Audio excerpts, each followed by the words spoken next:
The collapse of a mighty empire is often not due to the sharpness of the enemy's swords, but because a cowardly soul sits upon the throne. But let's pause and think calmly. When a nation's army is utterly crushed, when its king flees the battlefield like a homeless dog, is the country truly finished at that moment?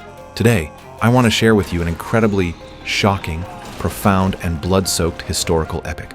Direnis Karatay, commonly known in English as Resistance, Karatay, or the Last Seljuk Hero. This isn't just another ancient war movie. It's more like a tragic hymn to faith, civilization, and an unbreakable backbone. In this story, true resistance isn't only about wielding swords. It's about how, in the face of absolute despair, a people cling to their culture and soul.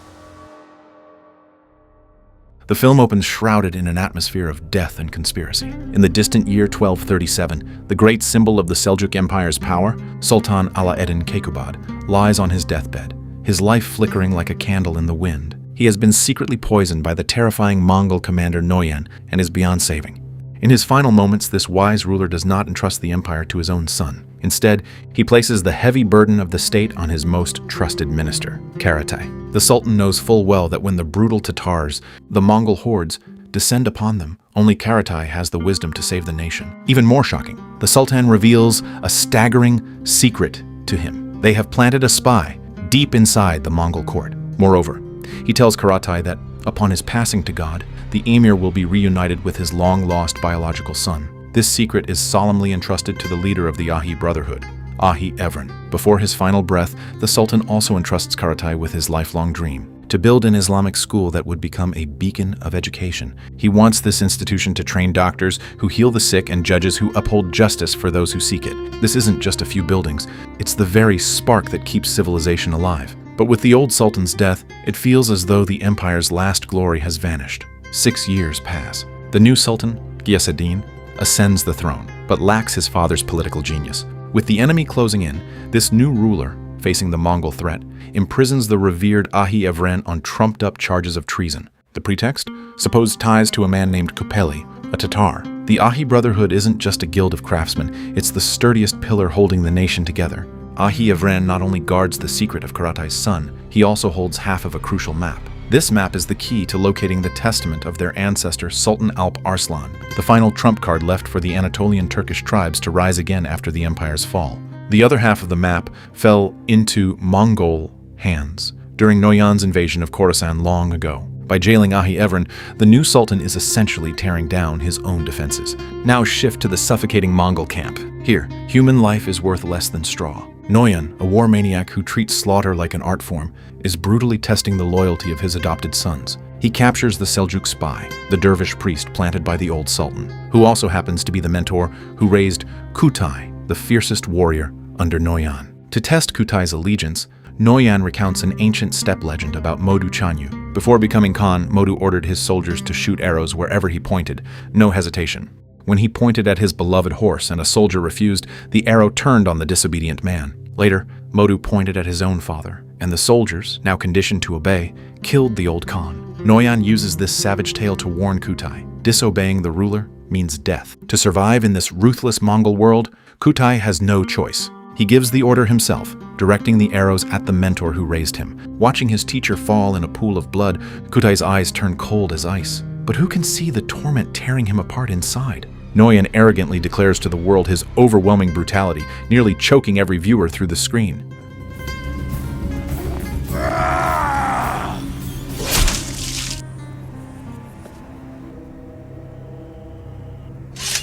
The storm of war finally descends. Mongol envoys arrive at the Sultan's tent with extreme arrogance. They demand unconditional surrender, annual tribute, and cruelly toss the severed head of the captured mentor, Skupeli, to the ground. This naked provocation doesn't inspire fear. It ignites the Sultan's defiant resolve. He flatly rejects the humiliating terms. Karatay openly condemns the Mongols. With negotiations shattered, the Battle of Kosedag erupts.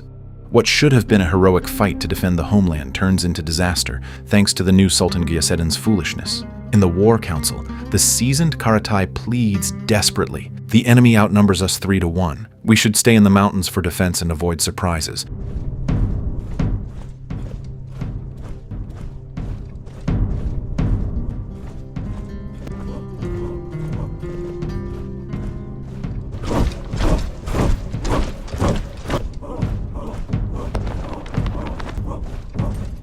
But the arrogant Guyaseddin ignores the old minister's tearful advice. Swayed by hot-headed young commanders, he insists on leading 20,000 troops onto the open plain to clash head-on with Mongol cavalry. He even mocks Karatay, telling him to go back to his madrasa and draw blueprints. The outcome is predictable.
Facing the Mongols' cunning, feigned retreat trap, the Seljuk army is routed. Most infuriating of all, as defeat looms, the Sultan himself, leader of the nation. Bu ne hadsizlik? Senin kanını dökmek bana haramdır. O böyle namertler gibi kaçıp gideceksen benim sultanım değilsin. Sen kaçarsan bu ordu hem mağlup hem rezil olacak. İndir kılıcını. Emrediyorum. Bu at seni Sivas'tan aşırır sultanım. Ama Sırat'tan aşırmaz. Abandons his bleeding soldiers and flees the battlefield like a coward on horseback. When the king runs and the army collapses, the country seems truly finished.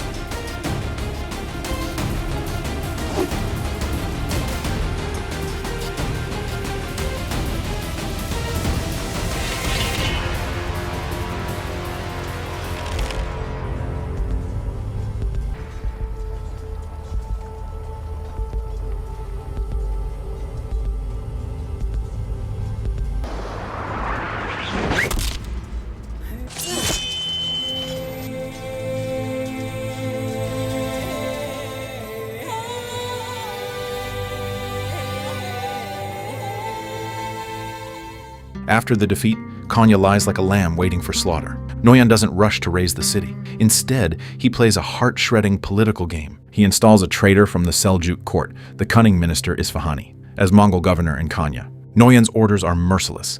Confiscate every sword, shut down all blacksmith shops, close quarries, and forbid building religious schools. He aims to strangle Konya slowly before the main Mongol force even arrives. When Mongol soldiers torch the unfinished madrasa with flaming torches, the agony of a culture being crushed under tyranny pierces every heart. Karatay watches the old sultan's dream burn to ashes, the dying words about building an educational beacon echoing in his mind. Does he collapse?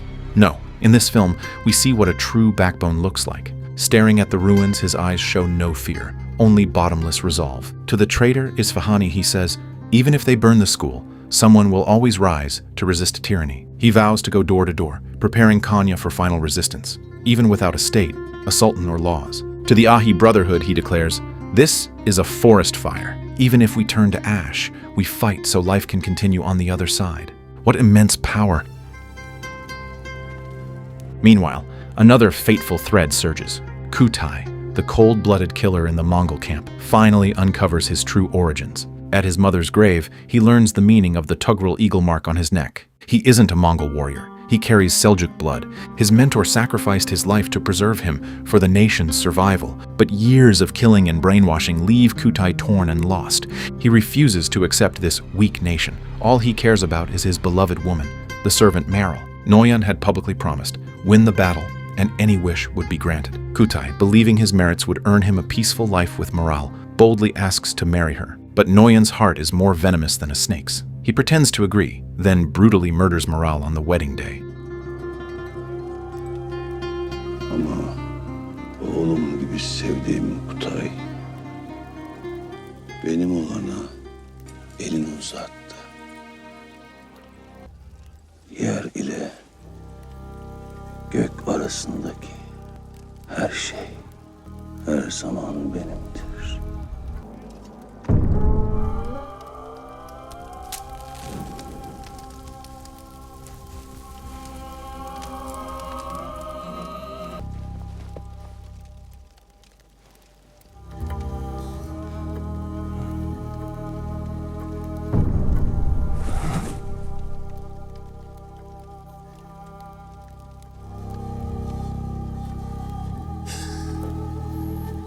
Noyan declares domineeringly, in that instant Kutay's world shatters. He finally sees the barbarians for what they are. Filled with rage, he defects.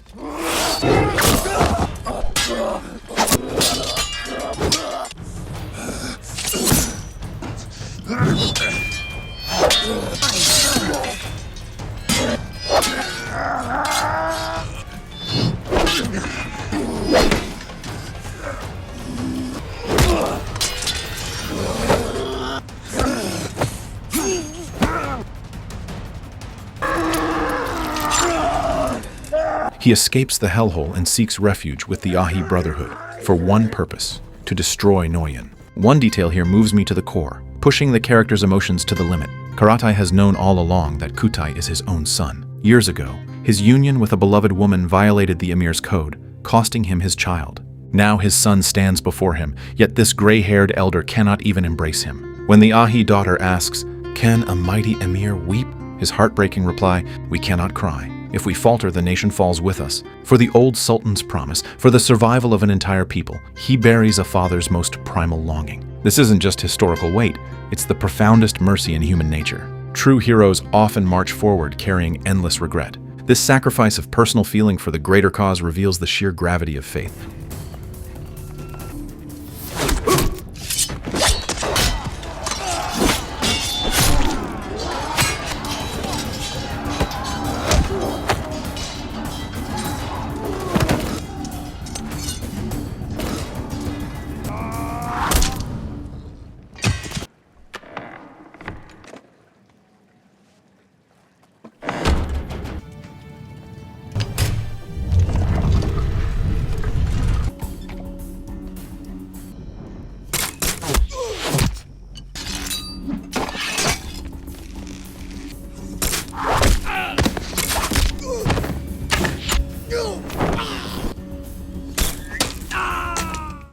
Harita bu.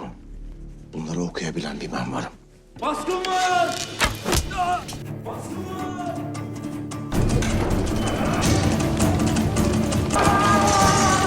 To seize the vital half-map, hidden in the Eagle Rock Cave, Kutay risks everything.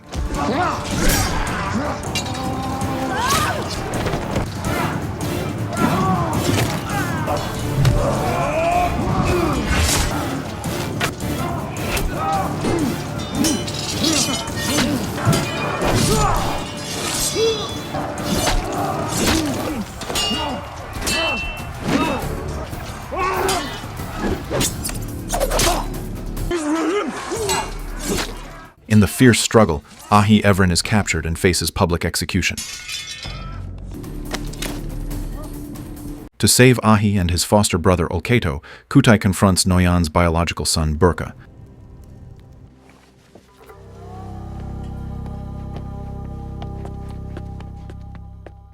He places the map on the ground to trade for their lives. In the chaos, Kutay learns even harsher truths, igniting his fury and strength. The final showdown isn't a mere battlefield clash.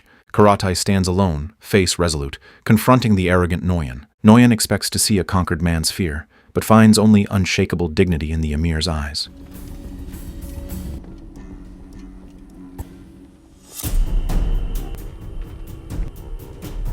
Olcayto!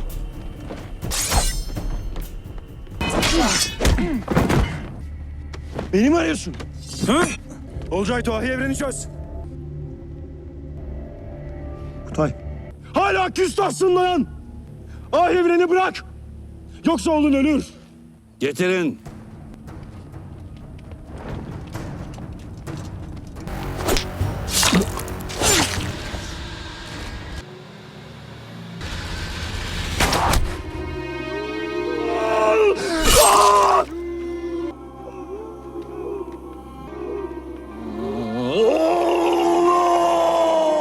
Oğlum, artık tat senin. Ben buraya sana bir devlet bırakmak için geldim. Bayco'nun kurduğu, Börke'nin devam ettiği bir yurt almak için. Ama artık ben senin bir askerinim. Senin saltanatını korumak için Kutay'ın kellesini alacağım.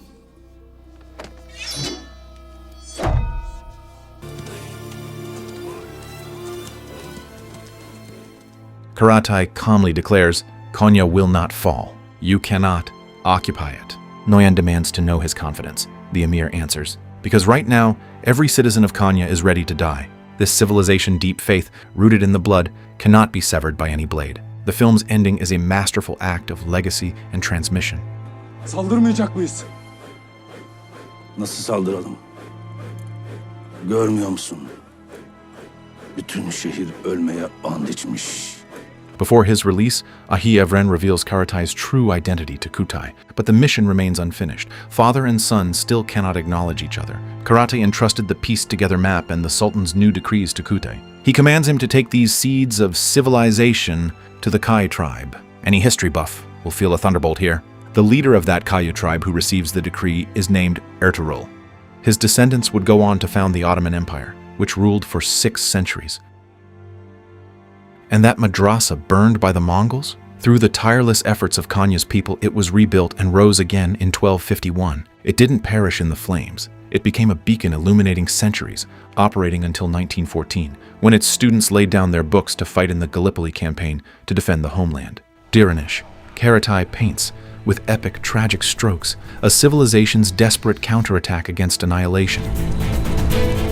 It teaches us, destroying a city is easy, but erasing a people's determination to pass down knowledge and faith? Impossible. The ordinary people who raised those school gates from the rubble, they are the brightest stars in the river of history.